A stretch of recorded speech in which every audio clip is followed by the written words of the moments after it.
Bom, boa tarde a todos. Vamos começar pontualmente aí às 17 horas. Então, nós estamos abrindo aqui o primeiro na linha dos três, que é uma iniciativa muito bacana de três jovens técnicos promissores aí do basquetebol brasileiro. Nesse momento, com o intuito totalmente voltado em contribuir com as categorias de informação, com a base. Para a gente começar, a primeira coisa que eu queria salientar é que hoje, quem está assistindo, amanhã pode estar aqui com a gente fazendo parte desse projeto. Vamos lá, o roteiro para o trabalho de hoje, eu vou falar de alguns pilares organizacionais, o impacto de ser treinador, da figura responsável que é ser treinador. Eu separei em 3 pilares organizacionais. Gestão esportiva como o primeiro pilar, o conhecimento no segundo pilar e o treinamento no terceiro pilar. Assim, empodere seus alunos, empodere seus atletas, faça que desse momento do nosso treino, do nosso dia a dia, seja o melhor momento possível. A excelência é a arte dos que fazem com o coração. Então, como a gente ser técnico é um dom, trabalhar com basquete é o que a gente gosta. No meu caso especificamente, eu devo tudo que eu tenho ao basquete e agradeço demais ao basquete. Então, eu sempre coloco o coração em tudo que eu faço. E quando eu coloco o coração, eu sei que baseado em algumas ferramentas, alguns estudos, ouvindo, que nem vocês estão ouvindo agora, eu ouço muito vocês e os outros, eu coloco o coração em prática e o resultado começa a chegar cada vez melhor e de uma forma mais fácil. Cara, valeu. Obrigado pela tua resposta e pela palestra aí, show de bola. Valeu mesmo por compartilhar tanto conhecimento aí, sabedoria a respeito do tema. Prazer é meu, Léo. Valeu, vou me deslocar aqui, mas depois a gente se fala mais. Valeu, boa palestra, Bruno. Valeu, Diego. Óbvio, quando eu estou falando de fundamentos defensivos, eu coloco esses 3 fundamentos aqui, são os que eu retenho de fundamental importância. Existem vários outros. Aqui a gente pode botar o close-out, a gente pode colocar aqui o box-out, tem várias coisas. Podemos entrar mais complexidade na transição defensiva, enfim. Tem muitos outros fundamentos, mas esses, para mim, são os 3 principais. E aí, muitas vezes, como o Diego falou, concordo muito com ele e falo bastante isso para a minha equipe. Eu quero uma defesa que ataque o adversário, não espere o adversário me atacar. Então, é muito importante a questão da reatividade. Por que eu falei que é interessante isso daqui? Porque eu li um livro do Coach K, né, que ele fala lá das palavras-chave, né? E ele fala sobre isso, ele conta uma história disso daí. Ele era muito rígido, né? Sobre essa questão da postura, do posicionamento e tal. E que aí um dos grandes defensores, maiores defensores que passaram por ele lá, falava que ele se sentia mais cômodo com a palma da mão virada para baixo. E ele brigava, tal, mas chegou à conclusão que ele se sente bem, ele está fazendo bem. O cara era o melhor defensor da conferência, né, jogando por Duke. Então, o que ele falou? Pô, o cara se sente bem assim, está cômodo, eu também não vou brigar tanto assim. Então, na verdade, é o seguinte, óbvio, isso aqui é a maneira com que ele vai ter mais eficácia e vai ser mais eficaz nos deslocamentos, né, defensivamente falando. Mas aí existem casos e casos. Mas, de uma maneira geral, dessa maneira, de baixo para cima, dos pés, dos braços, depois do tronco. E tal o LeBron, literalmente com o peito entre a bola e a cesta. Está muito atento a isso e trabalhar bastante, muito junto com o preparador físico. Quando a gente tem esse preparador físico, se a gente não tiver, a gente tentar colocar situações que a gente possa realmente estimular isso nos nossos atletas, né? Então, é muito importante hoje uma leitura defensiva, porque o jogo hoje ele é basicamente uma briga de espaço, tempo, briga de espaço e tempo e espaço, o tempo inteiro. Então, qual é a primeira linha de ajuda?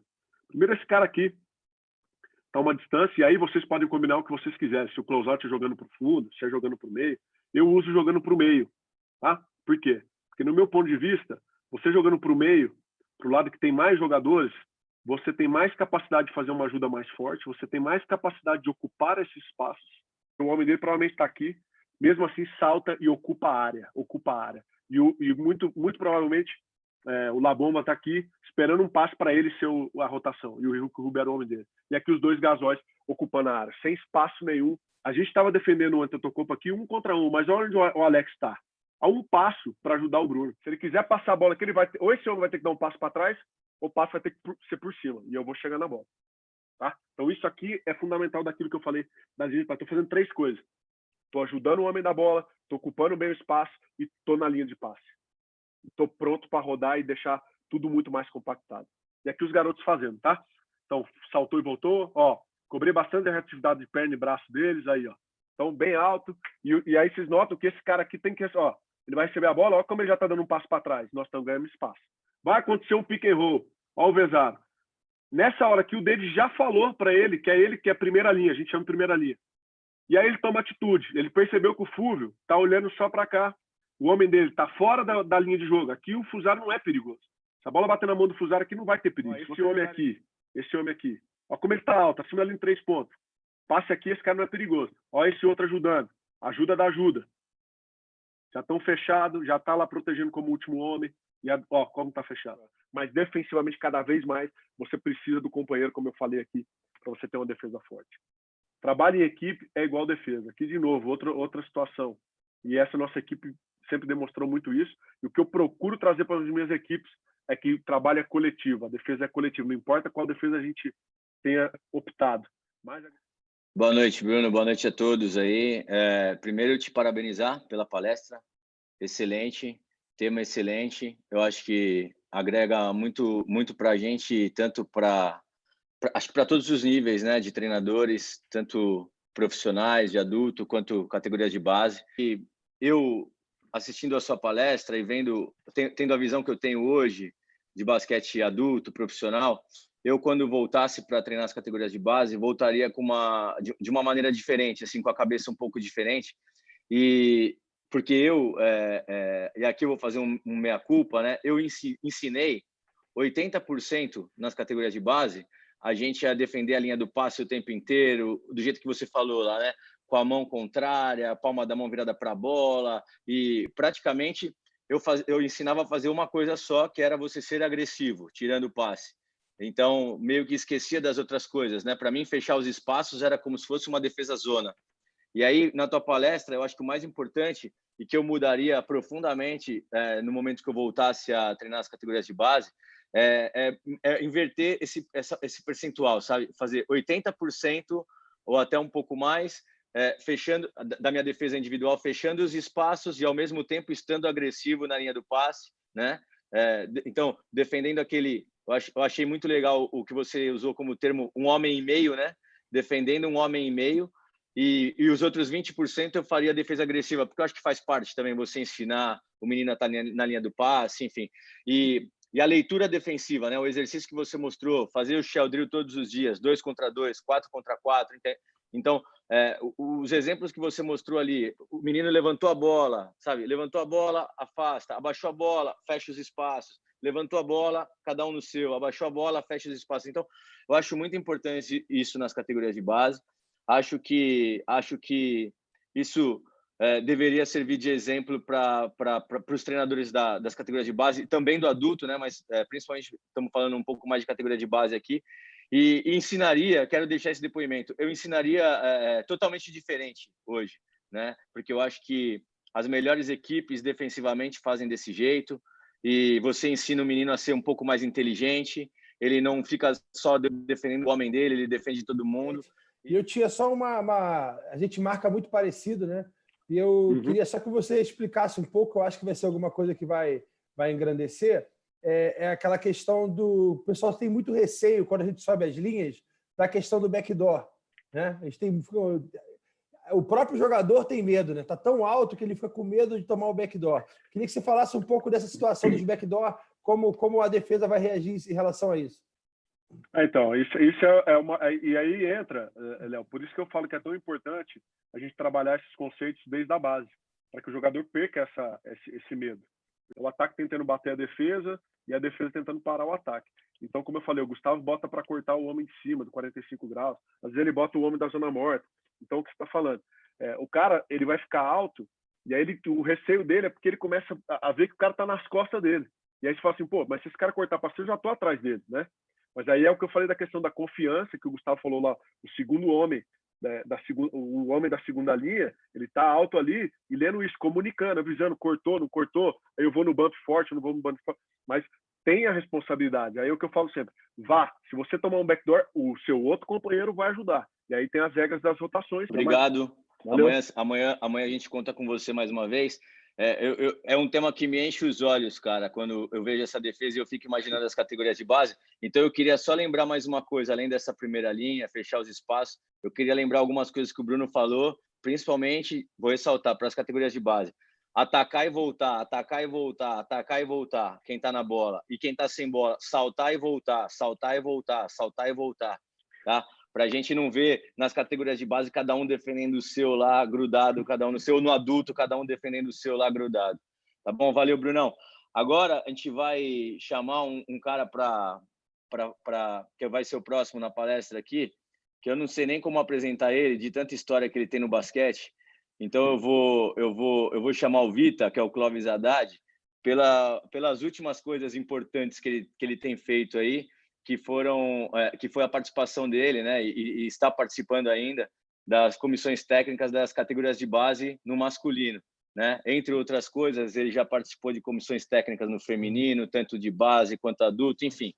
Dentro do processo formativo, né, o que eu considero minimamente necessário são 2 avaliações por ano da parte de avaliação física. Isso não dá para a gente abrir mão, porque senão a gente perde a evolução, a execução, né, dentro daquilo que o Bruno falou, né, de reatividade, né, de intensidade de execução, tudo isso está muito atrelado a essa condição do corpo. Na primeira palestra, falando um pouco de gestão, de organização de processo, a gente falou de controle motor, falou de algumas atitudes. Na segunda, o Bruno vai lá e traz algum conceito que é pertinente.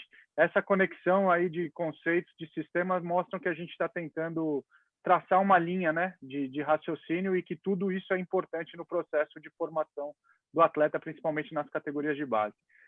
Seguindo aí, Vita, muito obrigado. Eu vou passar agora a bola para o grande treinador Léo Figueiró.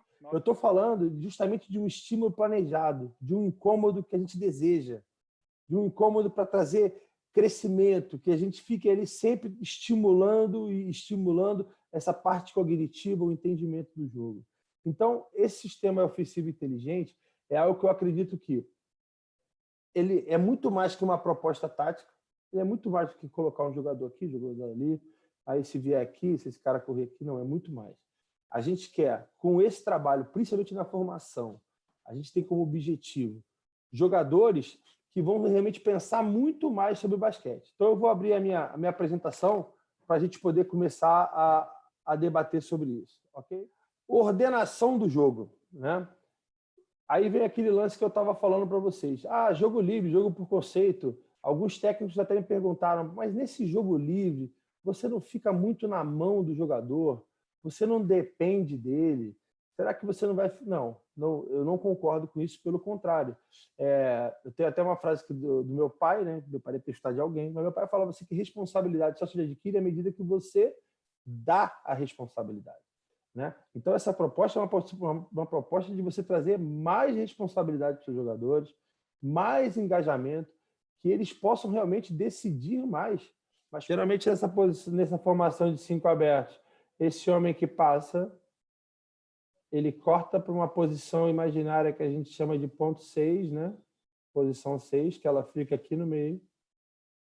E, a partir daí, há um preenchimento dos demais. Paulinho recebeu a bola. Nessa hora do bloqueio, o jogador Renan, na minha concepção, ele está paralelo baixo para dentro, certo? Na hora que o Lucas Mariano fizer o roll, quem que é o homem da ajuda? O homem da ajuda é o Jefferson Williams.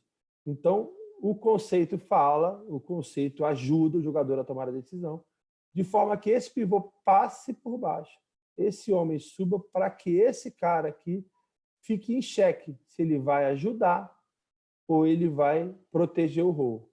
Nesse caso, se eu não me engano, o Jefferson resolveu seguir o do Sommer. Jefferson Williams passou, abriu espaço no meio, sexta fácil. Claro. San Antonio Spurs, né, como talvez o principal time do mundo que tenha feito isso, o Botafogo do Léo e o Instituto de Córdoba da Argentina é um time que também tem uma coisa um pouco diferente da do Léo, um pouco diferente da do San Antonio, mas é um sistema que, como o Léo falou, que se retroalimenta, que os jogadores não param em posição, e não é uma coisa aleatória, por isso que eu usaria na base, não é uma coisa aleatória, Não é nem automático como uma jogada fechada e nem aleatório como um jogo livre. Ele tem um porquê, né? Então, por que eu vou cortar aqui? Porque eu vou abrir espaço para o outro. Por que eu vou cortar agora? Porque eu não recebi a bola, então não vou ficar parado no meu lugar.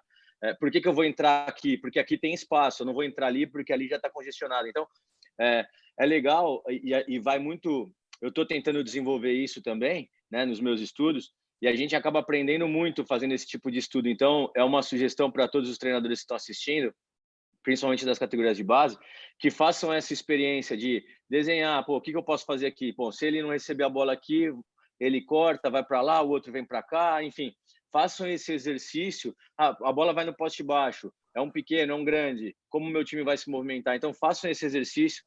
Eu acho muito legal, porque é o que você falou, né? Você citou algumas vezes aí do que eu falei na defesa, e a gente vê que está numa mesma linha realmente, né? Que é a linha da leitura do jogo, né? Seja ela defensiva ou seja ela ofensiva. E como o Gustavo bem colocou agora, é o que eu acredito também que a gente tem que trazer para os nossos atletas. Então, por isso e eu falei, você colocou muito bem, ensinar o atleta a pensar e tomar as decisões, nem que sejam inicialmente 2 decisões, mas principalmente ele ter ferramentas para ele solucionar os problemas que vão aparecer dentro do jogo.